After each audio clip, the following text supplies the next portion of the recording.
Now, a little bit about Marilyn. I've known her since the early 2000s when I was at Mapletree and also at URA. She, to me, is a hero or heroine, basically one of my heroines. She was the one who opened our eyes up to large footprint buildings, the new requirements at that point in time, whereby the whole world was buzzing about trading floors being catering for the financial industry. And we in Singapore were not future ready. So she, together with David Charles, I think they really helped Singapore and Marina Bay to be future ready.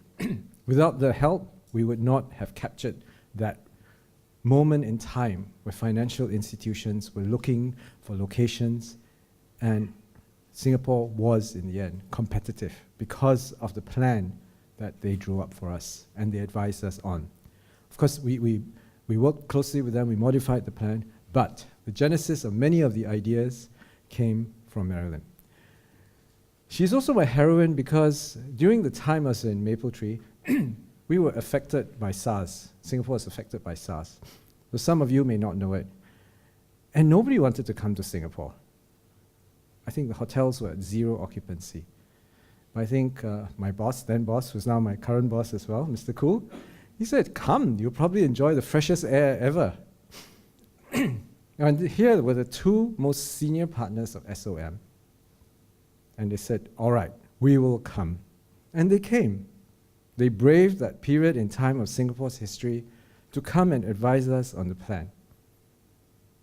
That, to me, is totally heroic. And at that point in time, there was 5% occupancy of the Ritz-Carlton Hotel. So can you imagine that? So I really, really appreciate that. In addition, she's also my heroine because she's a champion for urban mobility. She's a New Yorker, true and true. She lives there, of course, but much of her life. Now she lives in Philadelphia. But she used to tell me that she walked to work. And it's typical New Yorker style. She would change into tennis shoes and walk from the station to work. And then, of course, in the office, put on her high heels. But nonetheless, do we do that? You know, Marilyn Taylor, the chairwoman of SOM, walks to work in tennis shoes.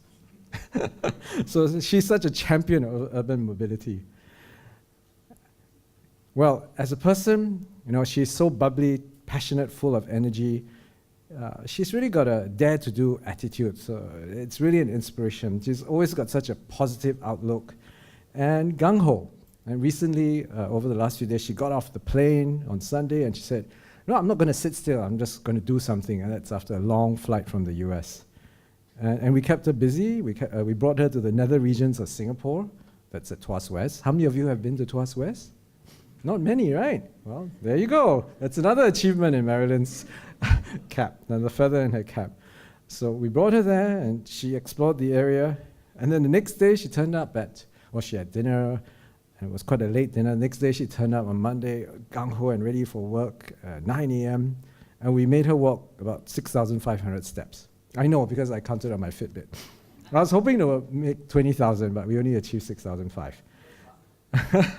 But nonetheless, so you see that's an energetic type of person, that gung-ho, just do it type of approach. And she does it all with sensibility, with grace. And she's ever so nice. And that's what I love about Marilyn. And I hope you'll enjoy what she has to share with us, because she has so much to share. This is just creaming off just the tip of the iceberg. I wish she could just stay on and share more, but we have a limited time, so without much further ado, let me call upon Professor Marilyn Taylor to deliver the CLC lecture. Thank you, Marilyn. So on with the show. Yes, I've been very lucky to work in Singapore. My first project here started in 1985 when we worked on the first Red Line. We actually did the design and worked together with RSP architects and very large engineering firms, designing and building the segment of the line that started in Marina Bay, although there was nothing there but landfill, and went to Tanah Merah. And it was my first introduction to understanding how you, with your short legacy and your extraordinary leadership, have the capability to set aspirational goals and to bring designers forward who execute this. I promise you, this is the only place in the world where I've done clear column platforms, no columns on the platforms at all, granite finishes everywhere, and the maintenance of a landscape all around them. And it just symbolizes when something has to be done, it gets done well. We moved on to the airport, Terminal 3. I'm very proud of having an opportunity to work on the master plan for Marina Bay, moving on to College Town at the National University of Singapore, and now being invited to think about the future of Marina Bay and the future of the CBD out at Jurong, where the high-speed rail station will come. All of those are really rare opportunities, and I think you too, all of you, should feel privileged when you have a chance to participate in those kinds of decisions. Just for a moment to put this in context, I'm going to talk a little bit about the changing world that we're all living in, very short. I had planned to, and I will still do, I want to share one project with you, which is a consummate example of a public-private partnership that worked together for a long period of time to create a truly transformational project. The governmental context is completely different than here, but the elements of the project and the accomplishments of the project, I think, are something that you will enjoy hearing about and I hope learn. And then I want to go back and talk about something that we've been talking about over the last 3 days of my fellowship, which is we all grew up when the term CBD meant something. It was the central business district. It was where you went to do your business. And yes, there was shopping there, but essentially, especially in the latter half of the 20th century, as residences spread and vacated the core of the city, it became clear that there were places that hollowed out at 5 o'clock in the afternoon and didn't provide the kind of all day, round the clock, at least 18-hour excitement and engagement that being a player in a global economy demands. So it is interesting to me to look at the Denver Union Station project in the beginning and then to share with you some of the thinking that we've been doing about the qualities that need to be brought into our central innovation districts, our central mixed-use districts. We no longer have that focus on one part of the way we live and work, but on many more parts. So I hope that both of these will be helpful to you. This last spring, I was privileged to bring a group of our students from the University of Pennsylvania who had been invited to come and work with the URA and through the term to take a look at the planning for the changes at Jurong with the arrival of the high-speed rail station. And of course, the goals are very high: to create a wonderful place to live and work that will attract an international population, but also be a place very much local to Singapore, an expression of the values and the creativity that exists here in this country. And while we were here, Singapore's Committee on the Future Economy released its report. And that was very important to us because I could see for the first time that Singapore, which in my mind was always had played and is continuing to play such an incredible role internationally, was becoming aware of the importance of Southeast Asia as a region, as a mega region, and committing to the construction of a cross-border project, the high-speed rail train between Kuala Lumpur and Singapore. As you all probably know, that's the first little piece of a grand connection, which leads up through Bangkok, over into China, down to Vietnam, back up again, and really becomes now, as we hear more about it, and as President Xi reveals his really grand plans, there is a Belt Road Initiative that is going to set up a whole new set of economic relationships here in this region. And you all are well placed to capture, and I'm going to hesitate for a minute and see if I can choose the words.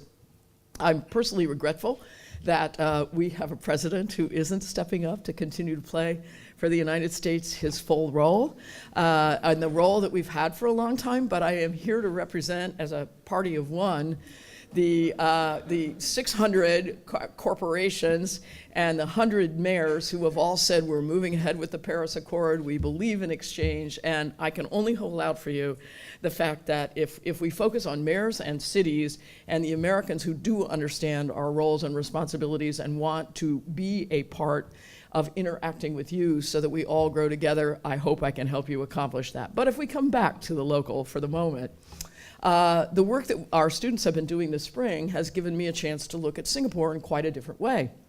There's that whole 20% of Singapore out to the west called the Western region, which particularly has an exciting new opportunity and an exciting new future with the arrival of the high-speed train at Jurong.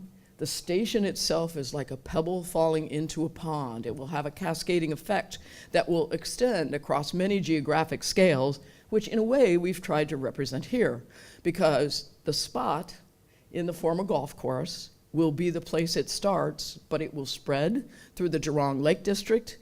It can have a powerful influence on the West region and all of Singapore, and indeed go on to Southeast Asia in parallel with the ongoing globalization efforts in which you participate.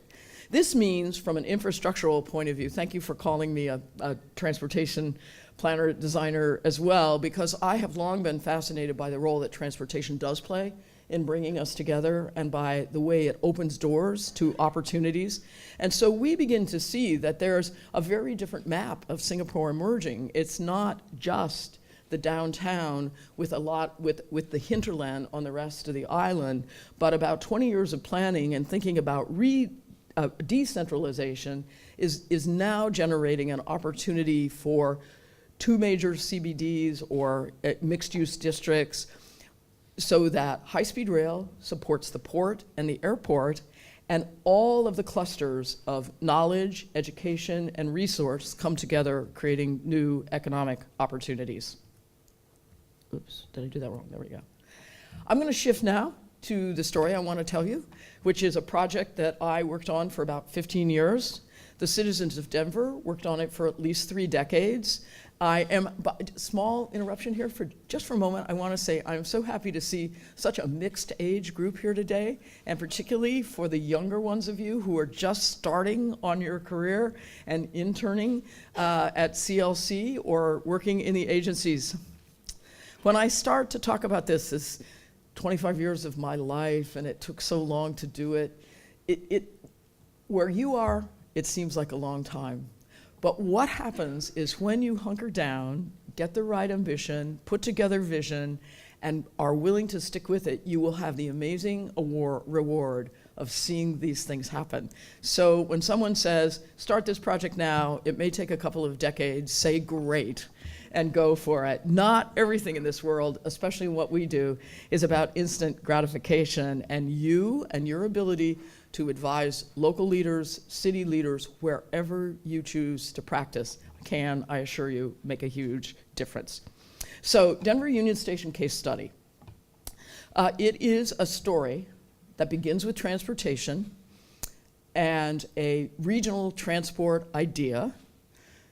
The citizens of Denver realized that the federal government wasn't coming up with money and that they would have to put together the resources to build a region serving transportation, to get people out of their cars, to preserve the clean air and the access to high quality life in Denver. They realized their intention of achieving an extraordinary station and a whole new district through the following qualities and attributes. There was a combined mayor and citizen will to do this project. It was a big vision which got knocked off the track 4 or 5 times, and someone was always there to pick the railroad car up, put it back on the track, and say, let's continue to go. It was intended, and it became, by a very different route, a modest public investment that became a catalyst for attracting considerable private investment. It created a place where people want to live and work, no longer the business district. Denver's too is quite dead at night, because they wanted to work in the creative economy with more freedom, more opportunity to invent, more opportunity to make. It brings out something that we all have worked together hard over for the last decades, which is the importance of not just of pride in square feet, but of creating places that people can adapt to their own use and using design to bring people together to change the way places are used. It requires thinking flexibly. I sometimes get frustrated in the United States because in the time between when we put together a master plan and get it approved, which frequently takes 2 or 3 or 4 years, things have changed so much that the master plan is no longer relevant. And I think all of us are working together, understanding that what we need is a framework, a set of principles as guidelines, but really the clarity and the vision and the understanding of the fundamental principles of what we're trying to accomplish so we can modify those plans as we go and make them the success that they were intended to be. And finally, and this is pivotal to the engagement with the private sector, we have to work together to allocate the financing responsibility between public and private in the way that both sectors can participate and can provide and receive the return, provide the resources and receive the returns, the payback that makes it worth it. How many of you been to Denver? Please go. It's a wonderful place. This is where the prairie meets the Rocky Mountains. This is a slightly telephoto lens, but not too much. Literally, the Rockies are there. Denver is called the Mile High City because it's really at quite a high elevation. But it, for many decades, had been sort of a minor city in the West. It was a little ways off the Transcontinental Railroad. There was a spur that came down to Denver. But Denver, as you will see in this story, has really begun to identify itself in a very special and significant way. In Denver, there are about 700,000 people living, and it's in a region of about 2.8 million. So that makes it kind of half of Singapore. But in this very spectacular setting. There is a central city. This map shows the mountains to the west and the city itself. And the area that we're going to focus on is in the northwest part of the city. And it's an area of about 50 or 60 acres with a 21-acre station site in the center of it. And that's the focus of this project. Just a short time ago, that is 2 decades ago, this is what this area looked like. It had finally become part of the Transcontinental Railroad, and there was a massive, in the middle of the city, a massive freight yard complex where it was a change point from goods coming in, coal, lumber, the real stuff that's produced in the American West came here and sat and waited. Meanwhile, passenger rail had completely deteriorated. The station was just only a very small part of it was used, and it was a great rent in the urban fabric, a great hole. The area immediately to the right, that's called Lodo Historic District, is Lower Denver. It was down in the flats near the tracks and the floodplain. But over time, people had begun buying warehouses and recapturing them, and there was a man by the name of John Hickenlooper who got kind of tired of working in the financial industry and decided that he would buy a warehouse, open a restaurant, and create a brewery. He's one of the heroes of this story because this is a man who never intended to run for public office, who, when he realized a great opportunity for Denver was being missed, ran for mayor, became the mayor, saw this project through implementation as the mayor, ran for governor, became the governor, and when he had the opportunity in 2008, when the financial crisis hit, to bail the project out with a little bit of federal money, he was able to do that. So the well-placed person who shares your vision, leading from a local point of view where you feel totally accountable to the people, and taking that and rising to higher office is something that I truly hope to see more of. So this was the scheme, to put roads through that would connect the residential and small town centers to the west with the main city center of the city to the right. That half of the land, roughly, would be put into a park called the Commons Park, that all of the freight traffic coming through here, the yard would be removed and the main line would be consolidated so the train continues to come through. And by the way, we are able to run commuter rail on it as well, so that all the transportation pieces were put in place first, and then this came into play. So we had a park. We were able to designate a very significant area of riverfront housing next to it. The old station with the red star was able to become the center of a transport district, and there was multiple opportunity for development all around in the land that had now become part of the regular part of the city.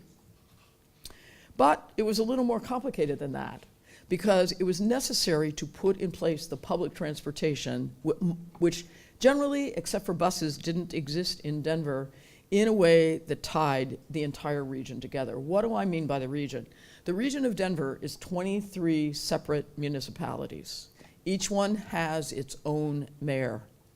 They all shared the vision of creating a rapid transit system, means a light rail, a series of commuter rail, and you'll see, again, some buses that fill the gaps in that, a connection to the airport, a connection to Amtrak's continuing service to the city, and also to the ski train, which takes you by public transportation out to the mountains to go skiing. But here's the difficult thing. There were 23 different, completely separate municipalities. Each one of those had to independently vote in favor of a 0.5% sales tax in order to realize this project. No federal monies were available. The first time they did it, it failed in a few of the cities. Second time they did it, it won in almost all of the cities.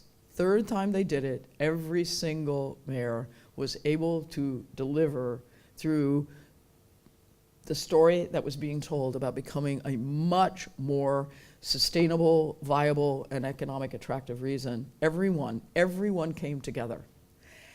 It was really unusual at the time. 5 years later, they had to renew it.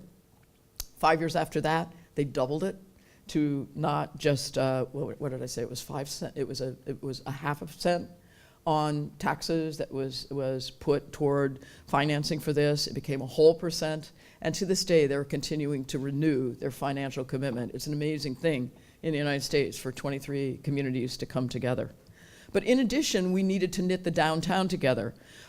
Union Station, which is now more or less at the top of this slide, ties to the state capitol, which is the diagonal piece. It's the city of Denver, and it's the state capital of Colorado. But they existed as almost separate halves. So we know we had to tie together with local transportation that also made it work for people to move around the city without getting into their cars. So I'm going to move along quickly now and say we did follow the principle that what we needed to come up with was a strategic development framework that could be flexible rather than a detailed master plan. And as we began doing this, back around 2000, we realized that there were some really powerful adjectives that we needed to substitute for ones that typically pertain to master plans. We wanted to be connected rather than thinking parcel by parcel. We wanted to really take advantage of the citizens' request that we shift to a transit-oriented world and away from a car-oriented world. That meant things were shared rather than individual, flexible rather than long-term and permanent, and very much site-specific rather than copied. And this is the plan that we came up with. So you see in the center, at the very bottom of the slide, the historic building. The wings that had been torn down were replaced, new buildings were added. In the tracks outside, we created a great train room where people can wait for their trains. Denver has sun 300 days a year, and 14 different development parcels were created in the land that became part of the station development area. The station itself sits like this, right at the end of a street, and so we arranged for public circulation to flow in all around the station site and continue up to the northwest and go out to the light rail transit with development on all of the sites around. So this shows the track and platform plan, where the train to the Plain, someday the train to Boulder, Amtrak, all of the heavy rail comes in and occupies the train shed. Over on the left-hand side, you see the mall shuttle, which is a bus that runs virtually continuously one after another. There's about one bus per block, and it connects the station and Lower Manhattan up to the Heights with the state capitol. And in the upper left-hand side, There's the consolidated main line, which is where the light rail transit now runs, that's serving all the 23 communities. Transportation can't be just process. It should also be, as a British engineer friend of mine said, ennobling and exhilarating. We didn't have enough money to build a grand European train hall, but we did have enough money to create a framework and a fabric structure that protects both ends of the platforms when you're out there waiting to board your train, but at the same time is open to the sky so you can enjoy every one of the 300 days a year when Denver has bright sunshine and feels like a wonderful place to be. This is the experience standing on one of the bridges that flows through. You can see it's a very dynamic space. You walk straight to your train. Very easy on and off experience in a space that makes you feel good about being there. But that wasn't all we needed to do. We really needed to create in Orange a public realm that everyone felt invited to use. And below it, to create a bus station so that the areas that weren't served by the train system could be served by buses. So what you see here is the light rail transit station. It is safe and friendly even at night. It accommodates more than 110,000 people every single day. There's an easy transfer to the mall shuttle that you see there in the foreground, and a really accommodating and pleasant place to wait for the light rail transit as it comes around and helps you greet the bus. But that wasn't all we had to do either, because we had to find a way to integrate the buses.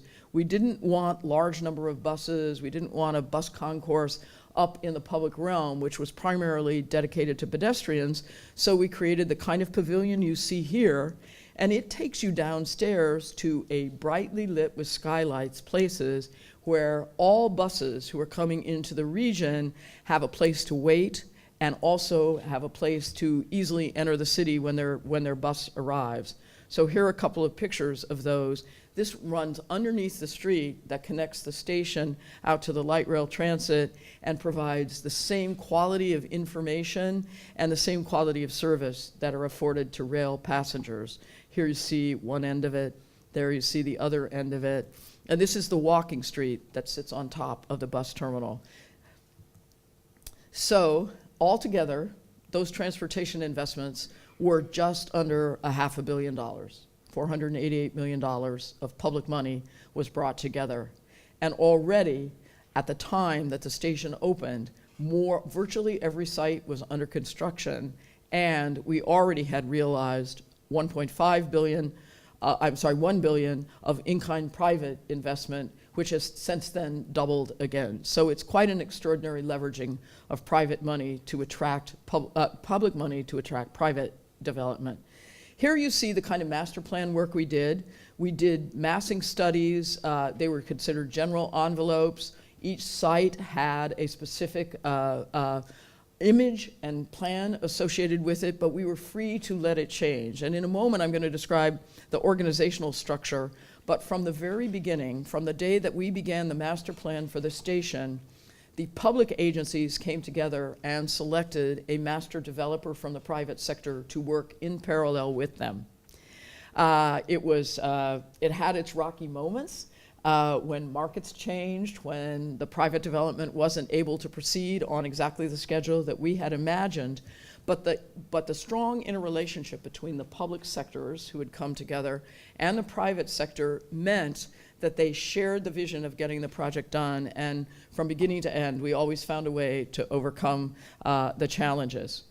This is a much more play-by-play listing, but we were able to attract not only major corporate tenants, but a lot of independent, smaller startup firms, different forms of living, small apartments at relatively high density, larger townhouses, all scattered around because we had the guidance of the master developer who didn't do every project himself, and frequently brought in others to make it happen.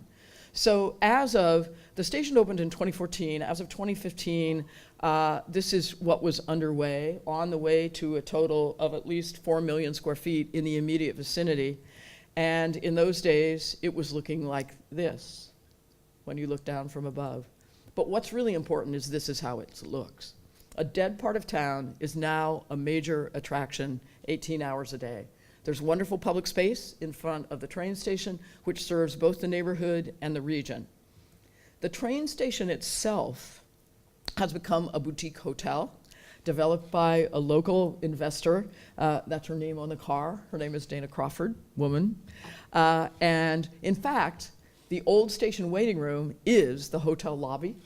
And within the station, where you go out to either side, there has been developed one of the great food, eating and entertaining places, along with some very small-scale retail. And it's one of those places that serves one function in the morning, another at lunch, another when families get together in weekends, and it goes into the evening when the younger people actually come in and take it over as well. So how does all this happen? How does government make this happen?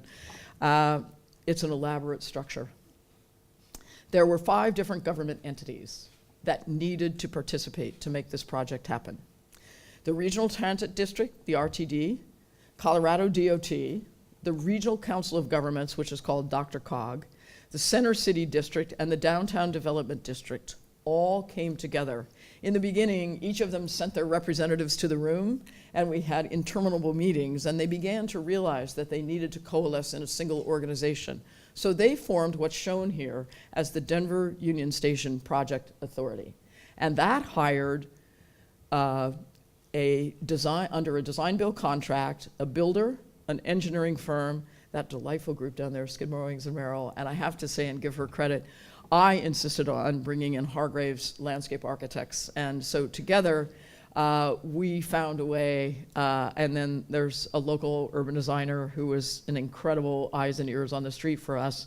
This team was able, under a design-build contract arrangement, to continue to provide the master planning services.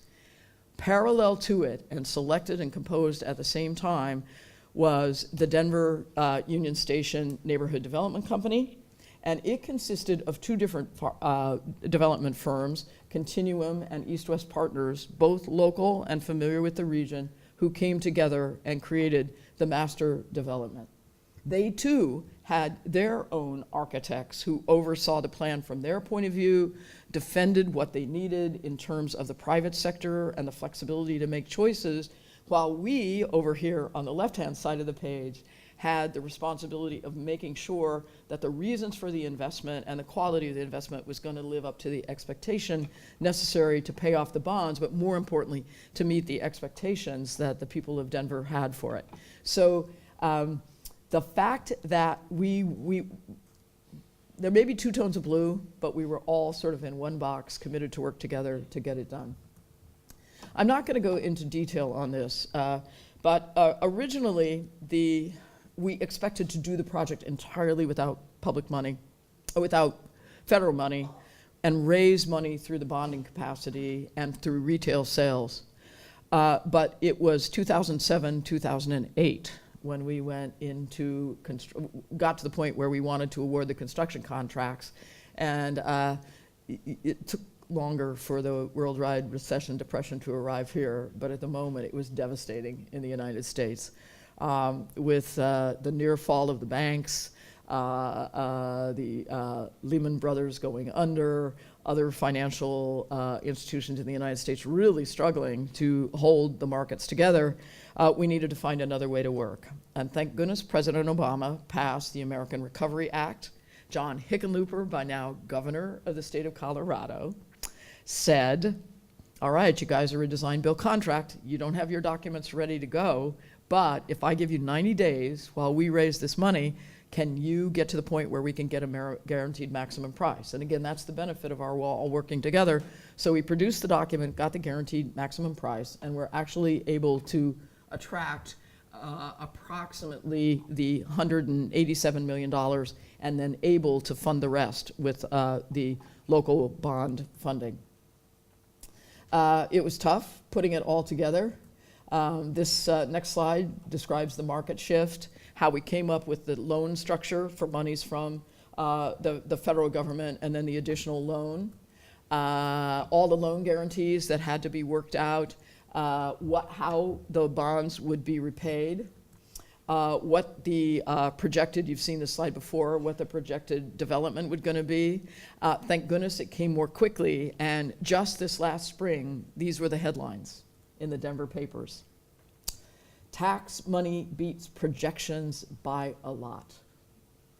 The monies actually came in so that the debt was able to be repaid ahead of time, and the monies that had been saved were able to be rolled over into the next transportation projects. So there are those of you who are economists and can explain that much better than I, but this is an example not only of the local capability to take on the responsibility for funding, but also to realize that the initial project created funds that could be reused again in additional transportation projects. So why did it work? They bought the land from the railroads. The voters improved the tax and kept renewing it. The master developer choice was key. The vision, because it was so carefully crafted with the community, was able to survive changes through the long term. The process was transparent and accountable, and the results spoke for themselves. Taxes paid ahead of time. So that was great. Now I see there are a couple of extra slides that have dodged their way in here, so I'm going to skip over those. And to say this is just an example of the kind of things that happened. Wonderful public space, commitment to bikes, neighborhood lived in while it's being constructed and going well. What didn't we do? That short a time ago, we didn't allow for this. We didn't begin to realize that automated vehicles, and in my case, shared vehicles, more important than whether they're driver or driverless, were not really on the scene. Denver is just barely becoming a transit-oriented city, and the shift to the car is far from complete. But because in our master plan we had made such a commitment to the public space and made it so generous, we are absolutely confident that we will now go back in, and this will be a great place to retrofit with those fleets of shared vehicles. They're going to free us from the obligation of owning a car and move us forward into the next world where we live better together. So that's my Denver story. I hope you enjoy it. Moving swiftly in this last, quickly in these last moments, over the past few days we've been talking a lot, as I indicated earlier, about what's a central business district, what do these new high concentrations of workspace become, and how do we make them more mixed use? And this comes exactly at the same time when, as you all know, the nature of work is changing radically. Beginning a decade ago, cities around the world tried to move forward in capturing the potential of the creative economy and creating the kind of co-working spaces that we now see in profusion, and we hope most of them survive. There are a couple of quotes I'm going to share from the work that the Brookings Institution did in their Metropolitan Policy Office, because I think they both have a lot to say, both of these quotes, about the way we need to work together to plan for more flexible, more mixed use, and more exciting and dynamic central districts in our cities. The first, and this is Bruce Katz, who headed that division for a long time, and his partner, Julie Wagner, with whom he worked to do this research.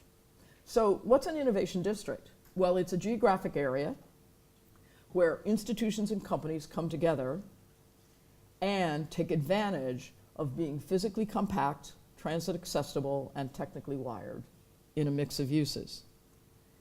Even more important, I think, perhaps, is this next quote, which is, in a little more sophisticated way, locational preferences are changing, and what's becoming important to people, workers, and enterprises, as well as financial entities, is that there is a very profound link between shaping the economy, making places, and supporting the social networking that's essential to the exchange of ideas. In Bruce and Julie's words, these institutions, firms, and workers crave proximity. The open innovation economy rewards collaboration and is really changing how buildings and districts are designed. Most importantly, it's becoming more diverse and more and better choices are essential. And it comes down to things we have valued for a long time that are going to be used in a different way walkable neighborhoods where housing, jobs, and amenities intermix.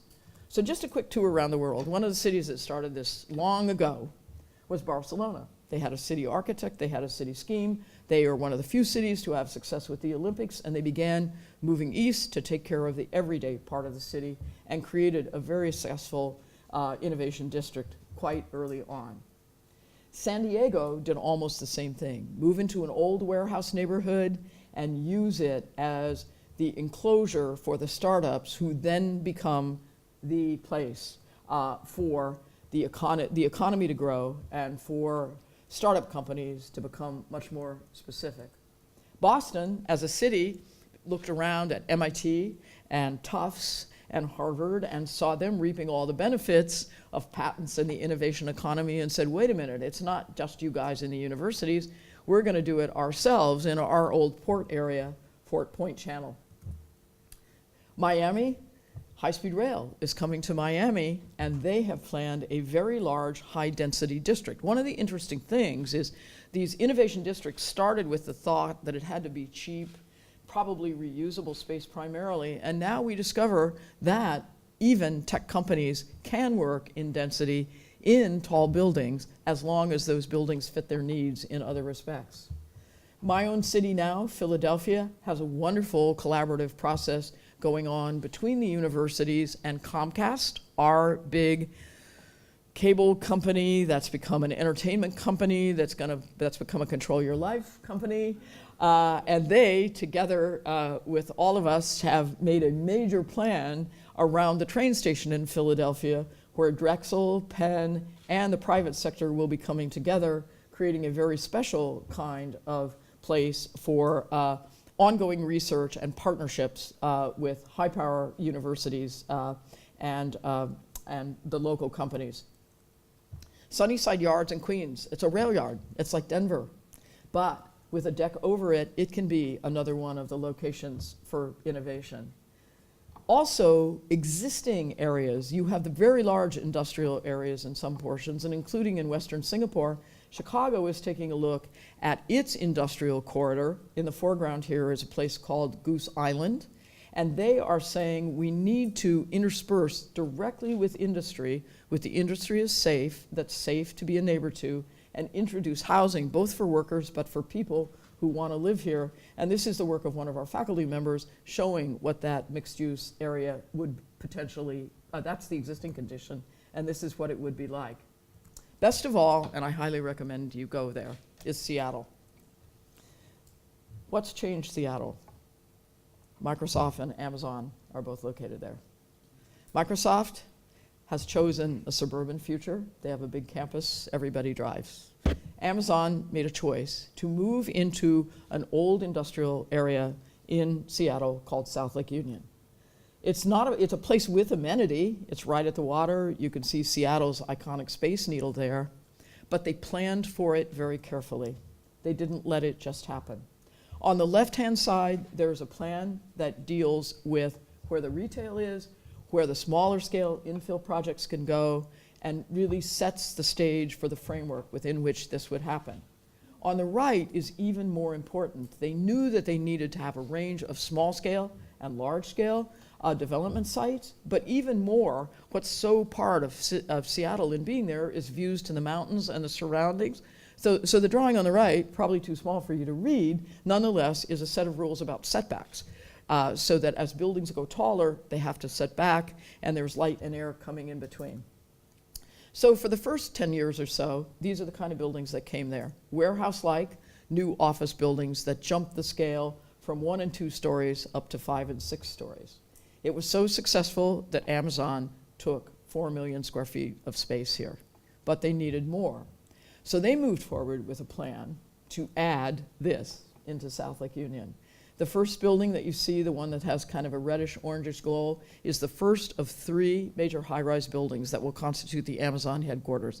Amazon will have in South Lake Union, Seattle, 12 million square feet.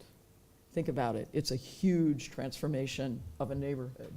And it will be a place where not only they enjoy a very high quality of work life, but it will be filled with the spaces in between, the little pathways, the alleys, the lower buildings, the roof terraces, and their own very special, whoop, I went too fast there, but their own very special employee amenity.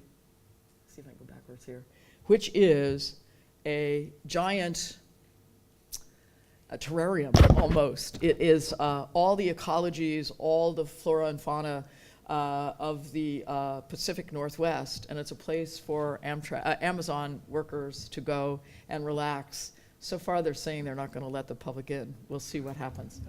So in conclusion, last slide. Oh, I'm getting so confused by looking at these ahead of time. But here we go. I think. One more? Okay. Oh, I'm going backwards. That's what, there we go. There we go. We need more of you. Need to become more like them. Think of yourself as the person who can craft vision, create the collaborative teams, bring in the private sector, adjust as you need to go, and make sure that you're thinking about the things that we've always thought about as designers, meaning the use of land, health and safety, opportunity for private investment, but also supporting the notion that it's going to change life for all of us, which is living in a collaborative world where we each have a chance to continue to learn, to bring our skills, and to make our cities ever better for everyone. Thank you very much for listening to me. I appreciate it. Thank you. Right. Thank you, Marilyn. That was highly enjoyable and really, really informative. I think I learned a lot, and already I can think of the application of your idea to some of the projects we are working on in our advisory work. Actually, I hope that more of them will be like you. With all that energy, enthusiasm, and that, that gleeful childlikeness when you explain that project. I think it's so wonderful. First, I want to embark on some audience engagement. How many of you would like to live close to work? Can you put up your hands, please? Okay, about 50%. I guess the rest of you would like to commute.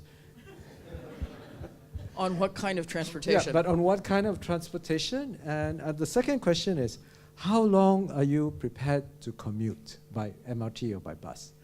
Say, how many of you are prepared to commute more than 1.5 hours? Both ways, additional, altogether. Can you put up your hand, please? One person would like to commute more than 1.5 hours. The one who rides her bike.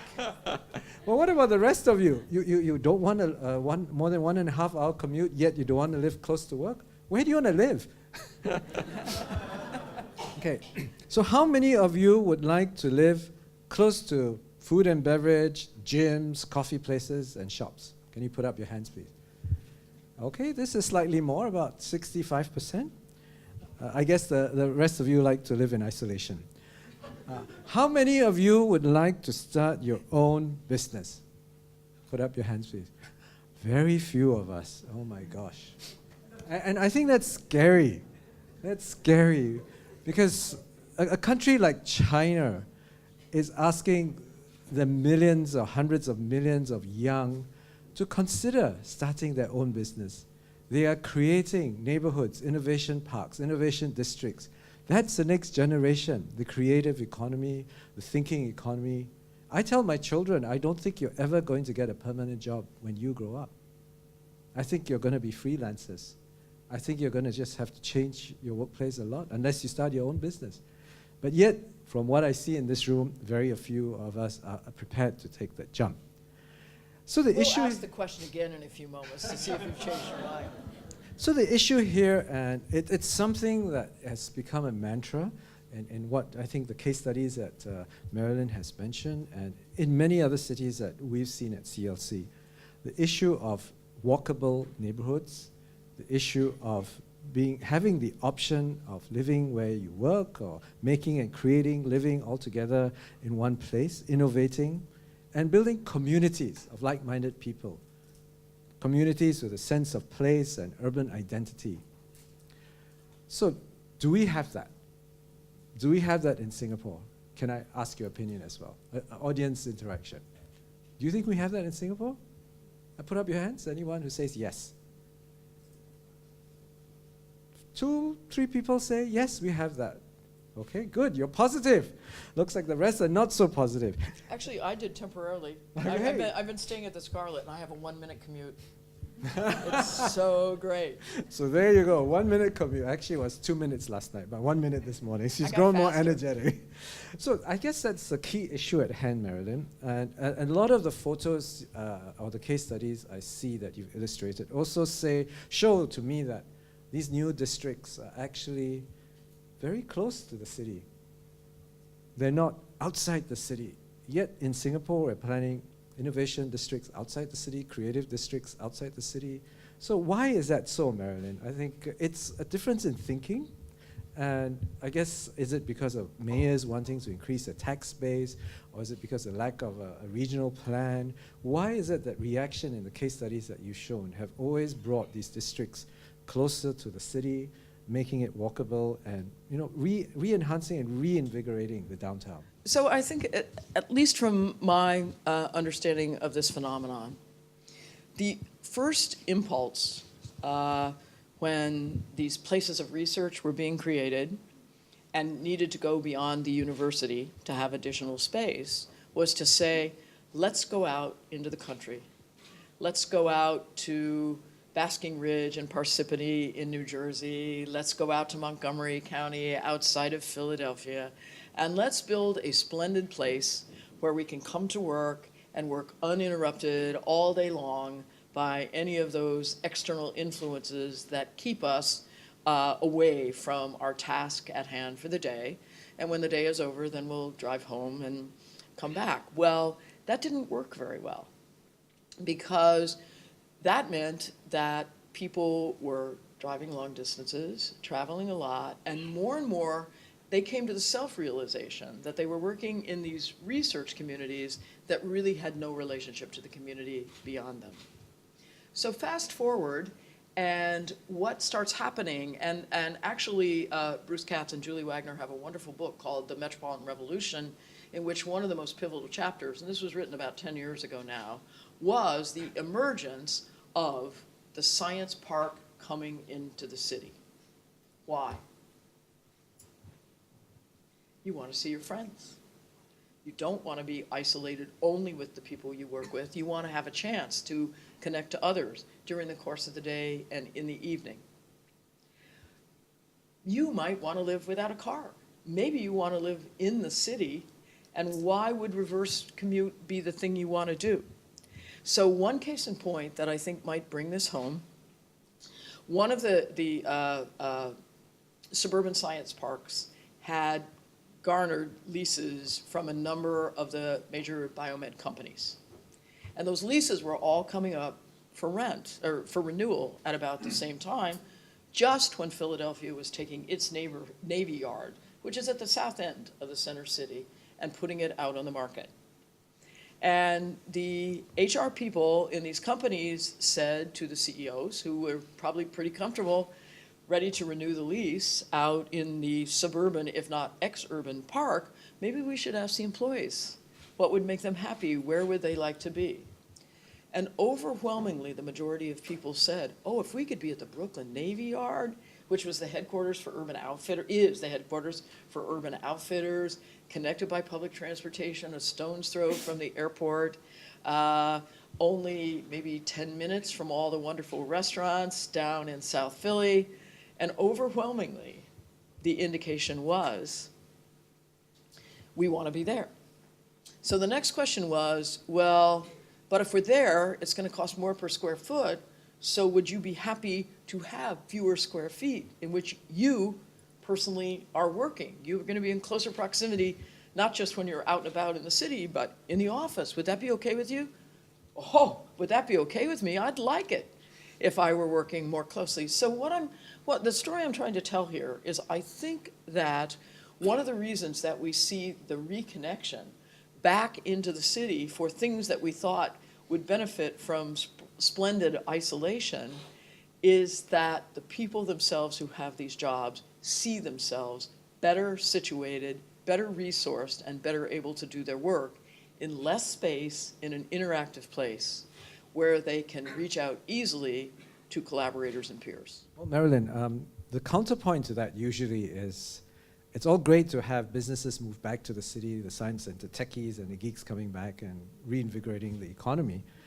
But I'm being chased out of the city. I can't afford to live there anymore. It's the issue of gentrification that Richard Florida has admitted to, because he was one of those that talked about the early rise of the creative class in the city. But now he's admitted that the rise of the creative class has created gentrification. People have moved out. It's well documented in New York, where Tribeca, the artists, the culture people are there. Then Robert De Niro comes in and the whole neighborhood goes up, and the artists have to move out and around and out of the city in the end. So how are cities tackling this issue of gentrification and inclusivity? We in New York have a constant exchange with London because we're very same-sized cities, and we have exactly the same problem. We should be building about 60,000 units of new housing stock every single year. And even as the market turns better, and even as the acceptability of high rents rises in New York City, we're still only building about 30,000 units a year, which means the problem is getting worse. However, we have a solution in the back pocket. And so I don't know how many of you are following this, but Google, which was very California-centric, finally realized that they needed some New York talent. And they began organizing not their C-suite stuff, but really their creative task forces to be located in New York City and in Manhattan. And they made a choice to locate on the Lower West Side, very close to the Hudson River. Why? It opened up access to housing in New Jersey, which was accessible by ferry and by a very special train service we have called the PATH. And so they took advantage of creating in those places a supply of housing. On the other side of the river, we now have expansion of middle income housing into many areas where people wouldn't choose to live before. And they're doing it precisely because of the cost reason. They're living in old industrial lands. They're moving close to things that have been considered more hazardous. They're doing it because, one, the city is making a commitment to clean those up, but also because that's where their friends are.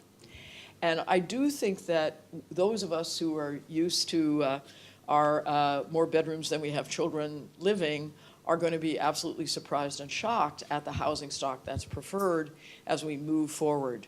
The rising generations are generations who want to work hard when there's an assignment at hand and who want to take it easier when that pressure is off, who probably are going to cook much less at home. They will be the people who use e-commerce to buy things that are smaller and probably discardable. And you know what? They might be right. These might be better ways to live, and it will be a way of at least reallocating the housing space we have for a more efficient use while we struggle, wishing in many ways we were like Singapore, which we never will be able to be in terms of providing housing essentially as a utility. We have to struggle to get it on the market, and it's a big challenge. But certainly there are solutions, and the market has responded. I'm going to ask one last question of Marilyn, and I'm going to open up to the floor, because I know there are a lot of millennials who should ask millennial questions.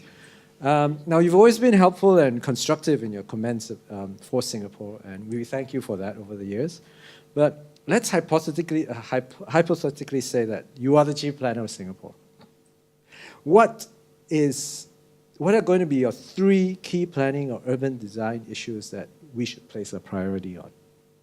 I know that's a tall order, but just your thoughts off the top of your head. Well, I've had the pleasure of living through part of this transition already, but I can't help but say it, that I think that when I first came, the self-definition of Singapore as a beautiful garden island was something that you looked at and didn't really touch and didn't really live in. Indeed, it was the setting, and it was splendid, and it was beautiful. But the thing we heard most often when we came is it's too hot, and we can't be out. I think that you have made great strides, and I would urge you to privilege it even more. The continuous generation of the public realm the claiming of places to walk and bike and simply hang out and not have to spend money to have leisure time, but rather just to enjoy those spaces. The taking the bike paths and weaving them through, following the canals wherever you have them, all of those seem to me to be an indication that you all are really adaptable in ways that it's hard for us when we first come to understanding the times of day and the situations in the day when it's fine to be outside. And all of that is contributing to a much more lively and healthy lifestyle, I think, and something that really will continue to make Singapore an incredibly attractive place for people to come and live, even if we don't stay here for a lifetime. It's really a pleasure to be here. The work that you've done in shaping the public realm, the opening up of all the public spaces now around the museums, in the civic quarter, and the extensions up the rivers going along with the cleaning up of the Singapore River, I will unabashedly say as a second thought that because you're an island, it does somehow surprise me how limited the contact is with the water around. And as it becomes cleaner and more viable, I know already you're moving to take on the Klang River. When we go west, there's the Jurong River and the Pandan River and the whole western catchment area. The work you've done can be replicated across the island. So building the public realm and encouraging interaction within it, and also taking advantage of being a place that lives with water constantly on the mind, and it can really frame the life even more. I think that the third thing that I would say is in the efficiency of the process to attract international financial firms, to build more public housing, and even to encourage private housing, it's possible to see places in Singapore where the mix of scale is being lost. As you know, it's one of the things I worry about in Marina Bay. Every parcel seems to be getting bigger and going to its maximum possibility, rather than devising the means, as San Francisco is trying to do, as Seattle is trying to do, where the small scale is retained and intermixed. One of my favorite pictures of Singapore is standing in the windows at URA, looking out over the roofs of Chinatown, having a conversation with Wen Jianko, who did so much to inculcate that idea that the history needed to be saved, but it's also the small scale and the mix of scales that makes this place so vibrant. When you're walking around in the western part of the original CBD area, there's a collision of scales, and you see them all at the same time. And it's part of the vibrancy that the very small scale is there at the same time that the large scale is. And I would urge you to make not dictated forms, but strategies by which that mix of scale is always maintained. I think it will give personality, specificity, and identity. And I guess that's, can I have four? Yeah, Four is, That's a bonus. whatever the new town center around the high-speed rail station becomes, it needs to find its own identity that doesn't try to replicate that of the central business district right now. Even as the central business district, in my opinion, gets better as the old and smaller office buildings are translated to residential. And the same is true as Changi becomes more of a center, as the Paya Lebar Airport goes out of service and becomes still another major community. Not everything has to be a housing estate or a dense office district. These things are better when interwoven. And I think that you already have the examples where you're beginning to do this, and you should do more of it. Thank you, Marilyn, for those words of wisdom. And I think now we should ask the floor for some questions. Marilyn and I are of a certain generation whereby we find using certain apps difficult. Uber Eats, etc., Grab, Uber Taxi, etc. And somebody said to me that these are actually assisted living for the millennials, which I find hilarious. But it's true. Think of it. It's assisting you guys, the young people especially, in your living, in your lifestyle. That's much better than what someone told me. Someone said to me that Ubers are just taxis for people with credit cards. And hopefully they're much more than that. Thank you. Hi, my name is Sean. I'm from Zeroth Labs. We're a small international development consultancy. So I actually have two questions. You can pick the one that you find more interesting. The first question is about the most famous pair of stairs in the world. You might have heard of it. It's in Toronto.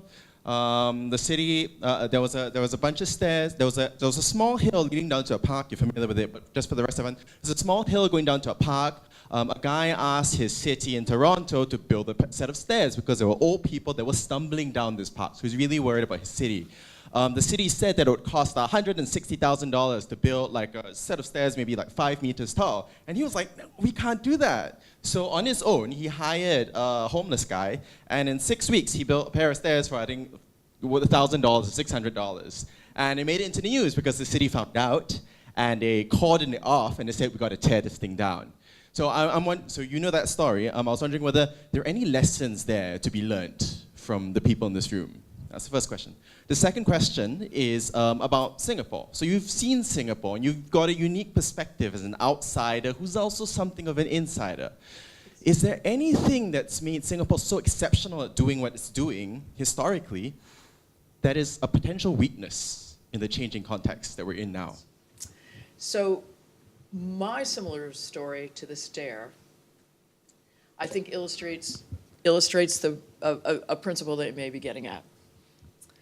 And forgive me for taking kind of a slightly long way around here. I think we all have spent the last couple of decades figuring out better and better ways to engage citizens, individuals, and pull them into the decision-making process that government makes. But I think we're crossing a major threshold right now, which is not just to seek the opinion and to adjust the plans that we're making accordingly, but then to ask the next question, which is, and how would you like to participate in making that happen? What ideas do you have to bring? Two young men living on the west side of New York looked out their window and saw an old train line for which the city had granted, this is New York City, had granted a permit for a demolition. And they said, this is too good to keep, to demonstrate. We need to demolish, we need to keep it.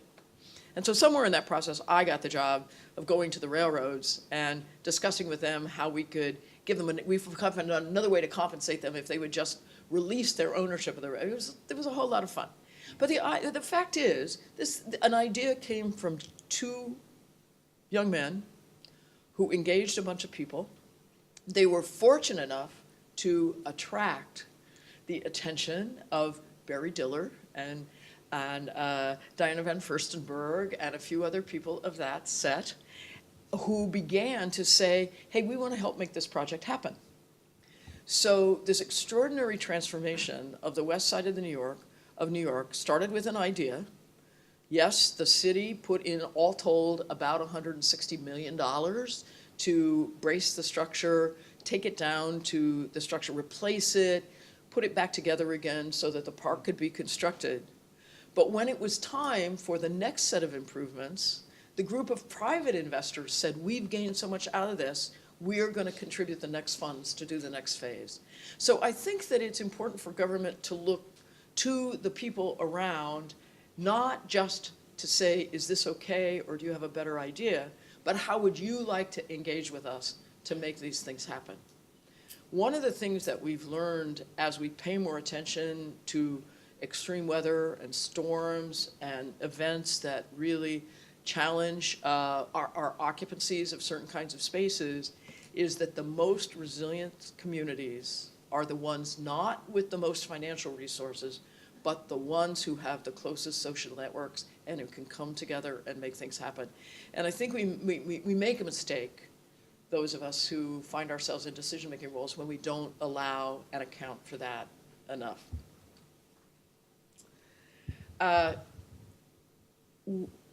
Is there a characteristic of Singapore that sometimes may be compromising to attaining the best?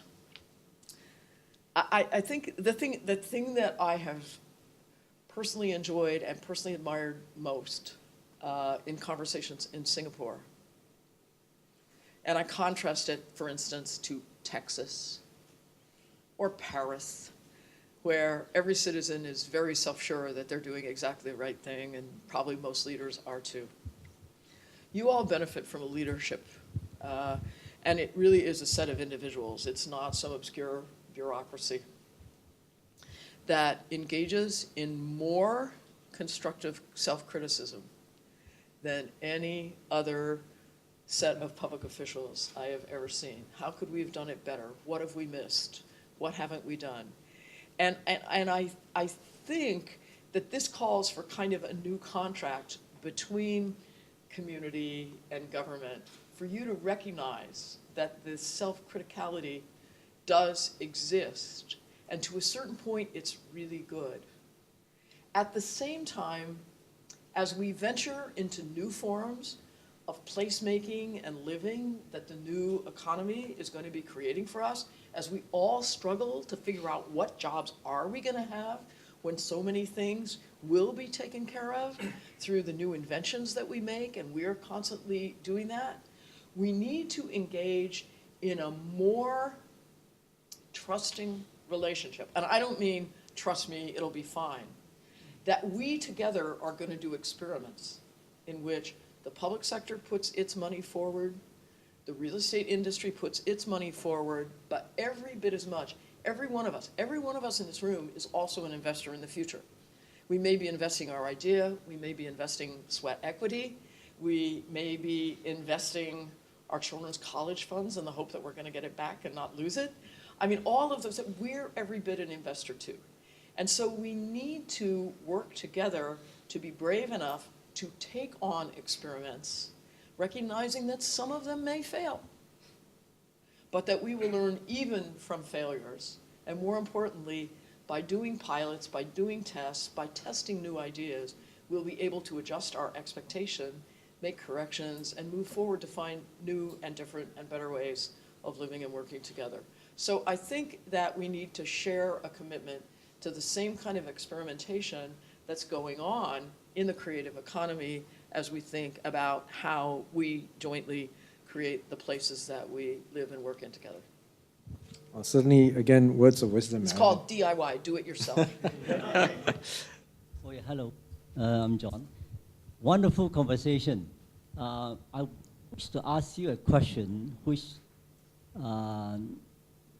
hopefully you can give us some guides or some wise word how to go approaching two challenges we are facing in Singapore at the moment. I mean, there are many, but the two that comes to my interest. The first one is a Smart Nation initiative. A what? I'm sorry? Smart Nation initiative. Smart Nation, yeah. Okay. The second one is quite diametrically opposed, which is how to go back to the 100-odd communities and make them more age-friendly, more friendly to the senior citizen. The reason I say that is because at the moment we're still talking about walkability, but in the near future we probably will be speaking about personal mobility, because we already seen signs of that in our community where the older people move around in their personal mobility devices. And the best example I actually witnessed was actually in this small little community in Cornwall called Mosul. Well, it's spelled Mosul, but it's pronounced Mosul by the Brits. And this is where it's a bit hilly, it's a seaside town, wet and always wet and windy. So the senior people move around in their personal mobility devices, which they improvise by building a little sort of coverage around them. You know, they zip the side down when it's not so windy or rainy, but when it's windy or rainy, they zip it up. It's a wonderful sight to see. I've never seen it anywhere else, except in Mosul. So I want to see from your perspective, as we go around these two things, what are some of the things we need to bear in mind as we explore these two challenges? Wow, that's a really provocative question. You want to join me in figuring how to go in this?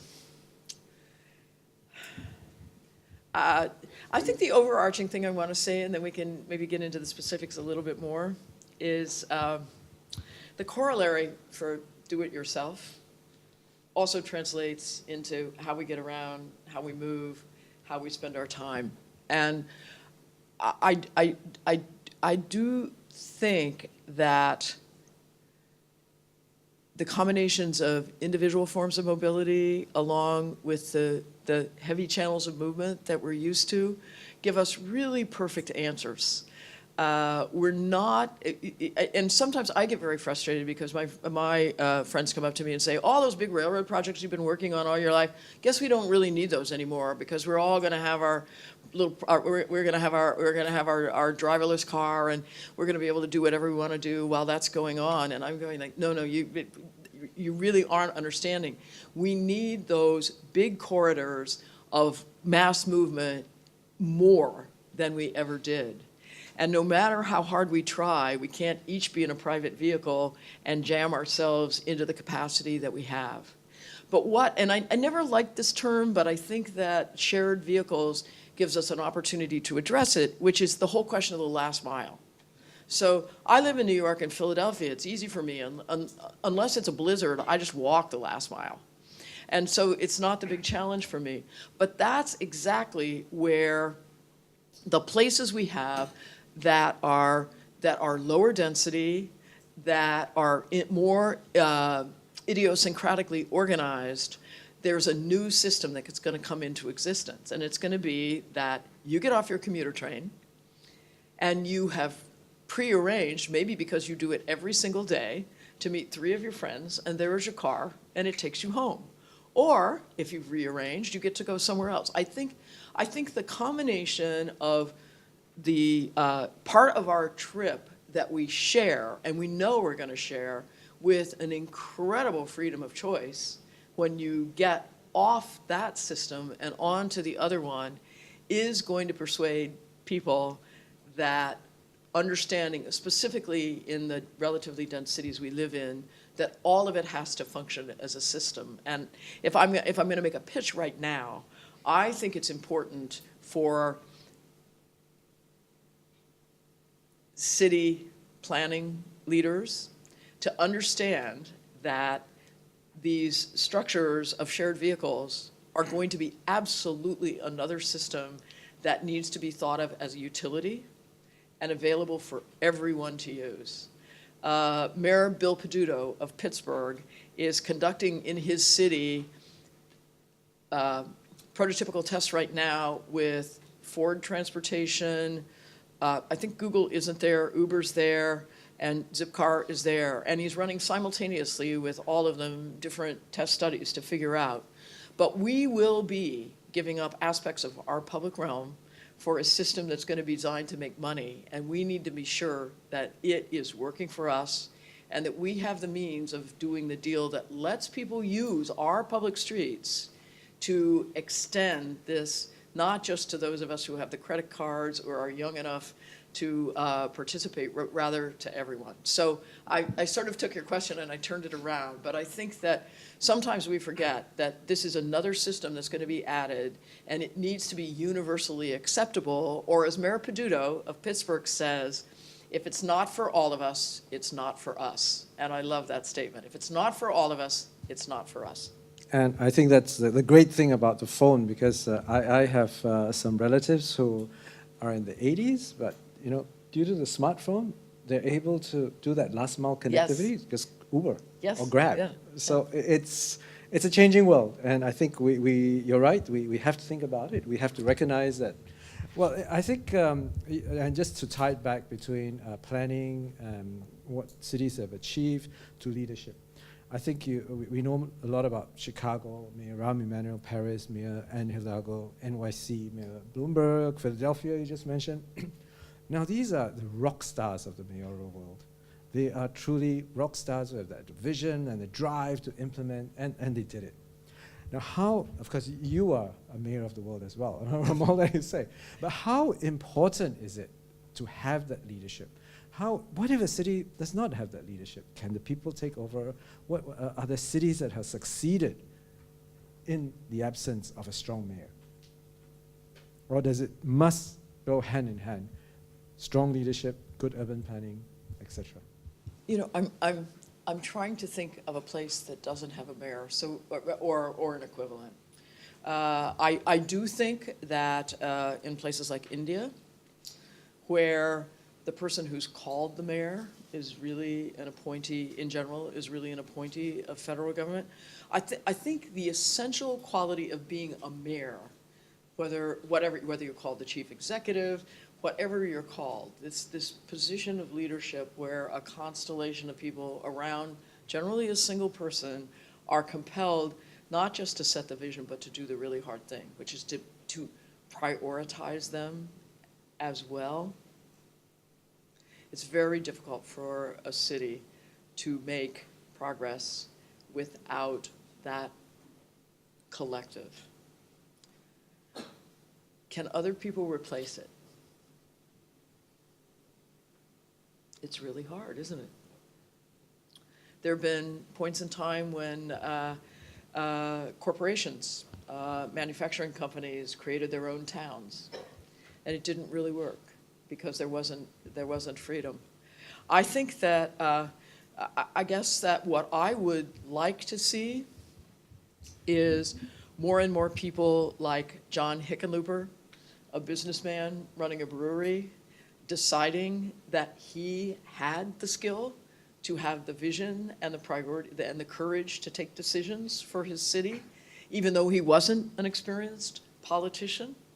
Yes, you need a certain knowledge, but what cities need is that person who is going to come, be a leader for a time, understand he's part of a continuum.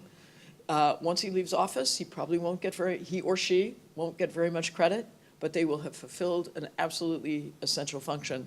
And I think that we need both to express our views to government, but also to think from the point of view of what is it like to hold that position. And if we do that, then, can I ask them a last question? Sure. How many of you have it in your mind to consider running for mayor? Think about it. What would make it appealing? And then try to make that the way you relate to the people who have that really incredible, terrible, and wonderful responsibility and who are willing to be accountable and be acclaimed for their successes and to accept blame for what they haven't done. Certainly food for thought. Obviously, no hands out there. Thank you all. But please put your hands together. I mean, we really had a good session. Thank you so much, Marietta.